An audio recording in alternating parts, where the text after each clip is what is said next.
From KSAT 12, the Nightbeat starts right now. A family mourning two of their loved ones. Coming up tonight on the Nightbeat, we're learning more about a crash that happened in Mexico that killed two San Antonio sisters. And we're learning how their family is honoring them tonight on the Nightbeat. But first, we begin here. A controversial constable likely feeling vindicated tonight. A Texas appeals court overturning the felony convictions and acquitted former Bexar County Constable Michelle Barrientos Vela. In a ruling issued today by the 8th Court of Appeals, justices stated there was insufficient evidence to convict Barrientos Vela of either count of felony tampering with records. She'd been accused of concealing security payment records at a Westside park. The ex-constable, who left office in 2019 under a cloud of controversy, convicted at trial in 2022. She was sentenced to 5 years probation, 90 days in jail last year, but had remained free pending this appeal. Her defense attorney, Nico LaHood, telling KSAT tonight, quote, "We are grateful that a higher court confirmed what we knew all along. From the onset, we maintained Michelle was innocent of these charges, and this was a political prosecution, end quote. You can read more of this statement and about the case over on KSAT.com right now. Nearly 30 kilos of meth and thousands of dollars in cash. That's what investigators from multiple units across Bexar County and the state found during a drug bust. Now, two non-U.S. citizens are facing charges. The night team's Zaria Oates explains the charges the two could be facing. City, county, and state authorities found nearly 30 kilos of meth at a home on the Southside. A 38-year-old man and a 39-year-old woman are now in jail. Initially, a deputy found 2 kilos of meth in their vehicle during a traffic stop.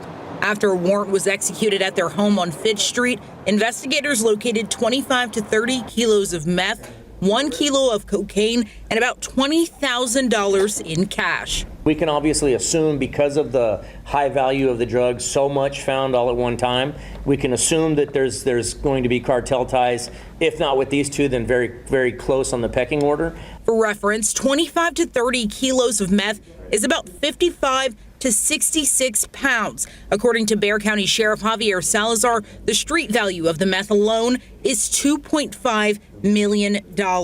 We're anticipating that those two people are going to probably be facing federal charges as soon as tomorrow. The Sheriff's Department says they will be federally charged with conspiracy to distribute 10 kilos or more of a controlled substance. Sheriff Salazar says the 38-year-old man is a resident of Mexico and the 39-year-old woman is a legal permanent resident in the U.S. You know, obviously their status will be placed in jeopardy by the fact that they now face these charges.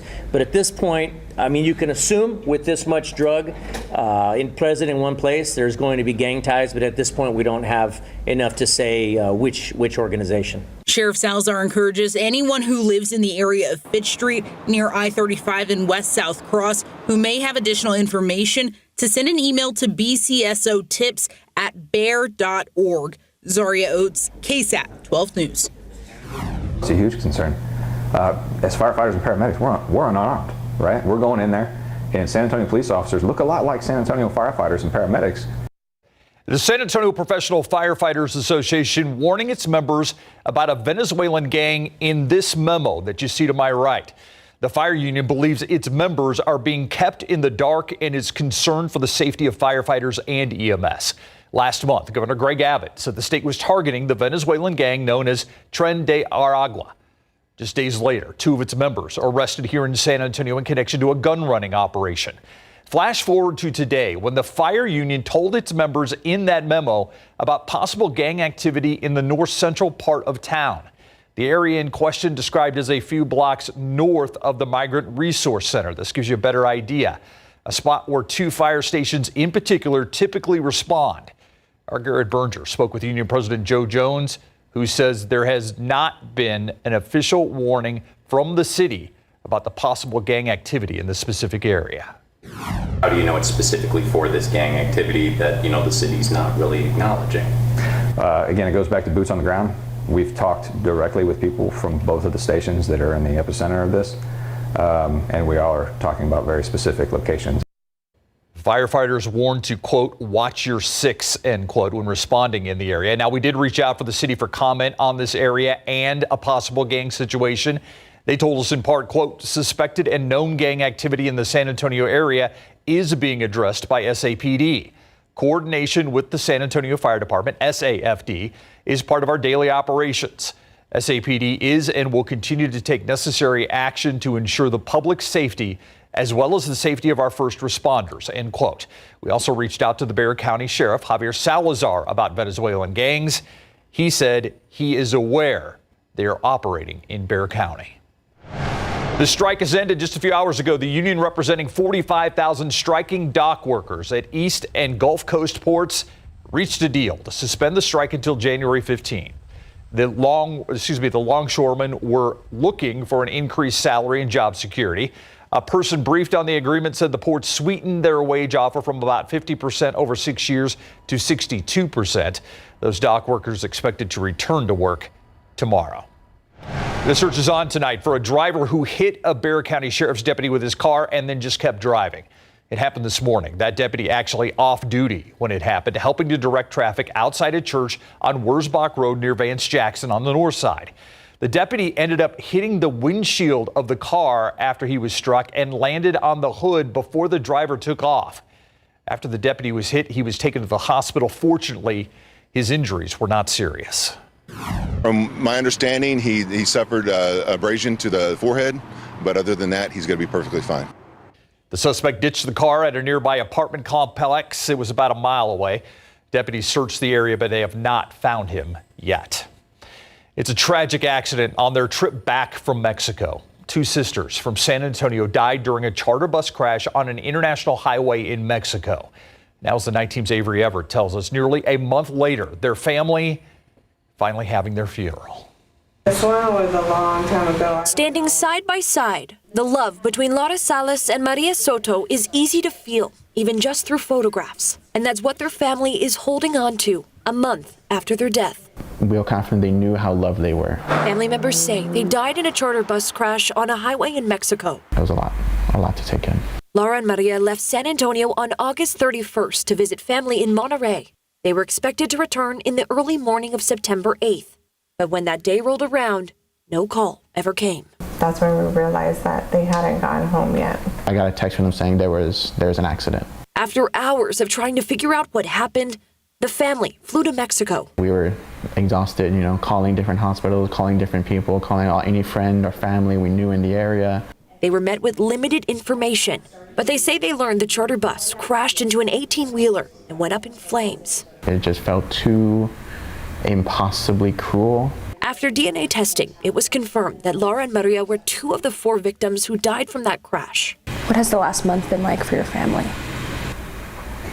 It's been hard. It's been really hard. The family is grieving, but finding ways to move forward. Well, at first it's sadness, but then you just think about all the memories. Because in life and in death, these two sisters still have each other. Avery Everett, KSAT 12 News. With social media, that increased the trends of vaping. Kids get their vapes from social media and from each other.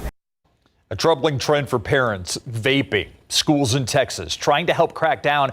But do you know the signs to look for at home? Patty Santos talked to experts about the harm being done by vaping and the warning signs to look for in your child. You can read and watch this story right now on our website, KSAT.com.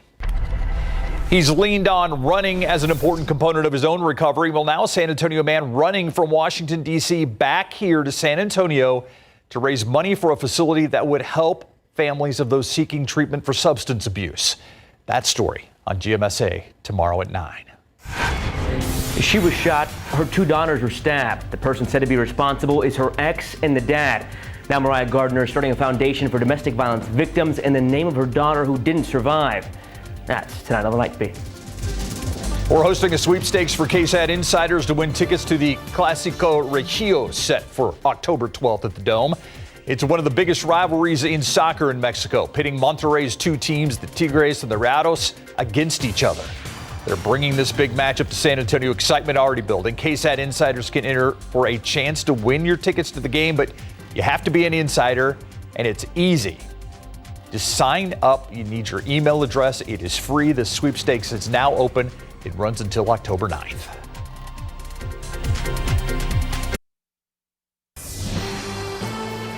I want San Antonio to remember Willow.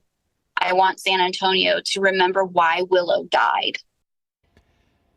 Mariah Gardner shot, her 2 daughters stabbed, all as a result of domestic violence. The person said to be responsible, her ex and the girl's father. Now Mariah is starting a nonprofit in the name of her youngest that was killed, the Willow Grace Foundation. The Night Team's John Paul Barajas reports about the foundation's mission. One way to get the job done properly is just to do it yourself. And no one knows domestic violence better than survivors. It's been roughly a year and a half since Mariah Gardner and her 2 young daughters, Rosalie and Willow, were brutally attacked. The youngest, Willow, didn't survive. The person charged with the crime is Gardner's ex-husband and the girl's father. That is a price she should have never had to pay. But I will do everything in my power to honor that sacrifice. And I will never forget. In honor of Domestic Violence Awareness Month, Gardner's announced her new purpose, a nonprofit, the Willow Grace Foundation. In Texas, we aren't even recognizing most of the aspects of what domestic violence is. The verbal abuse, the emotional trauma. The sustained emotional distress, the patterns of manipulation and coercion that have proven to be key indicators. Gardner says the foundation will focus on broadening domestic violence laws, advocating and providing funds for whatever may be needed, no questions asked, to help a person leave their abuser. We don't know what a person is going to need in those extremely dangerous moments. Like, they're already trying to just survive. They're trying to fight for their life. For Gardner, she wants to highlight that safety measures can be taken before a crime is committed. Like in my case, the first act of physical violence was murder. She tells us community support will play a major role in growing the Willow Grace Foundation and helping generations to come have the resources they need. What do you say to Willow right now? I love her and miss her, and, just remind her that even though her life was so short, her impact will be so great. John Paul Barajas, KSAT 12 News. In Willow Grace's name, if you or someone you know is in a domestic violence situation and you need help, we have a full list of available resources for you. All you have to do is scan that QR code that's on your screen right now. The Brahma drama is over. Some good news to report tonight. Chulo the Brahma, see him right there, has come home. Remember this doorbell video we showed you last month from St. Hedwig? The Bulls owners told us he accidentally got out through an open gate. They'd been looking for him for weeks until he was eventually found earlier today. No more bull on the run. He was found less than 5 minutes away from where he escaped. We're glad Chulo is back home safe and sound tonight. All right, we're in one of those situations where we could use rain again, Adam, but slim to none kind of comes to mind right now. Hey, we still have a 20% chance one day out of the next 7 days. So, yeah, you're right. You're absolutely right, Steve. And I do think there is good rain chances farther south of San Antonio, especially as you get from Laredo to Corpus Christi and point southward from there. Let's get right to our futurecast. This updated high-res model, I think, is a good representation of what's most likely to happen as we get into Friday and Saturday. Tomorrow, down in the valley, some downpours popping up and even a few coastal showers possible tomorrow evening. Some of them could creep inland to Goliad, Victoria, and areas around there. We get into Saturday, some coastal showers, and then especially down in the valley, we have more of the rain. But even between Laredo, Corpus Christi, and point southward, that's where most of the action is going to be. But around here, we could still, in these patterns, you can't rule out a few showers popping up here and there in our neck of the woods. And by golly, this computer model's even showing that to happen. Don't pay attention to the exact location, just the mere fact that it's even popping a few. We'll have a little bit of instability, a little bit of moisture, but the best moisture is going to be along the coast and deep South Texas, farther south than here. Here's the newest drought monitor, updated every Thursday, of course. And the yellow area has expanded. That's considered abnormally dry. This brown area here has expanded a little to encompass all of San Antonio, which means all of San Antonio back in drought, and it's considered a moderate drought, and still the situation in the hill country we're trying to chip away at. West Texas, far north Texas around Wichita Falls, some of the worst drought in the state, and 34% of Texas is considered in drought. It's this weak upper level low that's starting to form in northern Mexico. That's going to drift southeastward, basically along the Rio Grande, and help to generate some of those showers generally far south of San Antonio, but even a few could be squeezed out of the clouds around here during the day on Saturday. Just don't count on it. There's been a lot of activity in the Gulf of Mexico, and you can't see the green radar signatures because we don't have radar way out into the ocean, but there's been a lot of rain there, and that's still where most of the rain is going to be falling over the next 7 days. A lot of it's going to be offshore and then even be slowly pushed eastward, and parts of Florida will be getting the rain that, well, we could use around here, but there's that representation of best chance south of town on Saturday. 20% chance, that's the best we can do over the next 10 days even. Dew points right near 60, but mostly in the upper 50s. I do think these dew points are going to drop more significantly by the middle of next week. We're talking Wednesday, Thursday, Friday time frame, and especially at night, the nighttime dew points, which will help us cool off a little bit more. So you look at the 10-day trend of those morning temperatures, and get this, we could even be a little below average. The average low is 65. We should be there by next Thursday and even a little below it by the following Friday and upcoming weekend. So there is a glimmer of hope for at least some cooler mornings. When you look at the average first morning below 60 degrees, it's September 26th. That's over the past 30 years. The latest was October 19th. Now today we started off at 68, made it to 93 for the high, well above average of 86, but 5 degrees shy of the record. And across the nation, warmth spreading northward up the plains and off to the west as well. Still no really good sign of that cooler air plunging southward, but I do think there could be some signals that by the middle of the month, we may see some of that cooler air really start to break loose from Canada and plunge southward a bit. Don't get excited about a big cool down or anything. Just we could actually have a bit of a noticeable front. I would shoot for about the middle of the month, the 14th to 17th. 70 degrees in the morning, 87 at noon, 94 tomorrow afternoon. That's 91 in Bernie, 93 Divine, Uvalde, 94 the high temperature. And Steve, at least we have some cooler mornings we can hopefully drum up over the next 7 and more like 8, 9, 10 days. But that would feel good. Yeah, that's something to look forward to. It's something. Yeah, all right. Thanks, Adam. All right, so we had a big district game tonight. Yeah, so we had 2 local games. Yeah. Both are in District 28 6A. And one of the games tonight, Steve, you're talking about Brennan and O'Connor. The Brennan Bears are looking good. And in college football, Texas State opened to conference play on the road tonight. Coming up.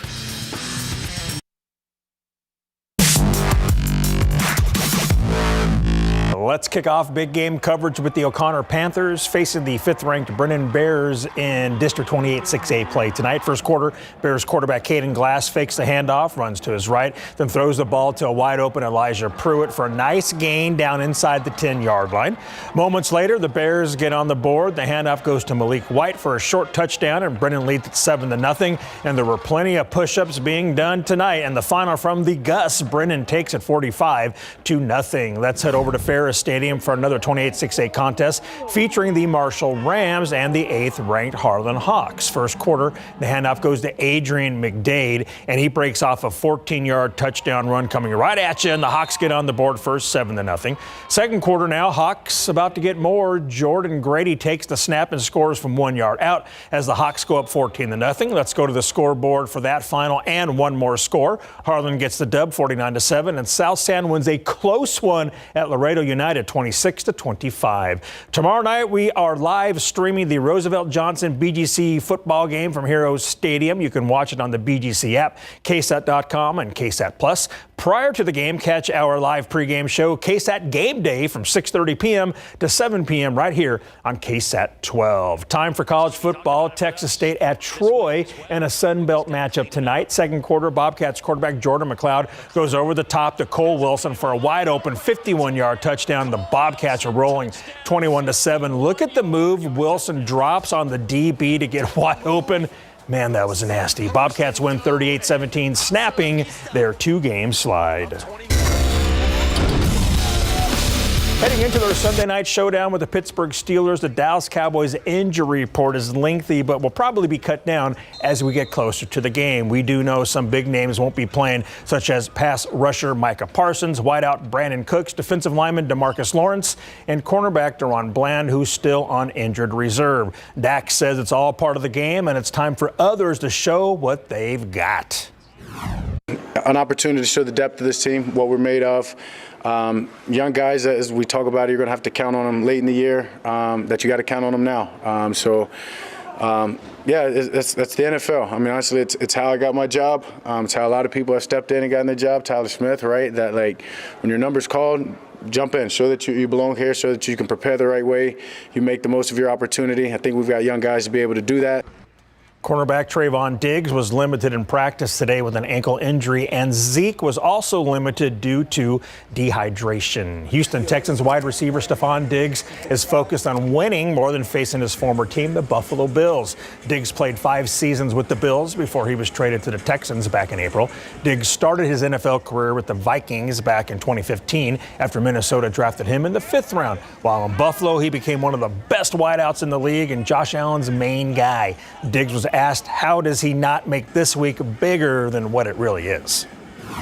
For me, I just go in with the same mindset I've been. I feel like block out the noise. You know, a lot of other people are going to feel away or have a lot to say about X, Y, Z, and I don't mind. I'm not mad at it. Football is a very emotional sport. I go in and wear my part of my sleeve, and I won't stop. I mean, I block out the noise. You know, don't nobody run the routes with me. I'm saying, no nobody got to watch the tape with me. So I try not to get into the back and forth about the opinions or personal how people feel. It's a job. I got a job to do. Just try and get it done. Texans will host the Bills Sunday at noon at NRG Stadium, and Buffalo is favored by 1. Wemby and the Spurs are loving Chris Paul's leadership after the break. The young Spurs are all ears whenever 19-year NBA point guard Chris Paul talks to them. Paul is doing his best to teach the young Spurs how to get better, and from the looks of it, the young guys are soaking it all up because they know listening to Paul will make them better individually and as a team. Victor Wembanyama said it's obvious the difference CP3 is already making.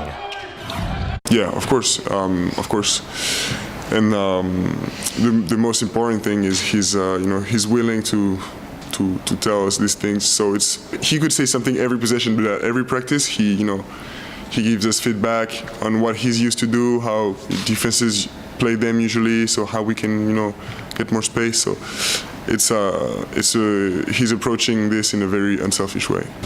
And check it out, Wemby is part of a hype video released by the NBA to promote the new season. Plenty of big names in that spot, including Anthony Edwards and Luka Doncic.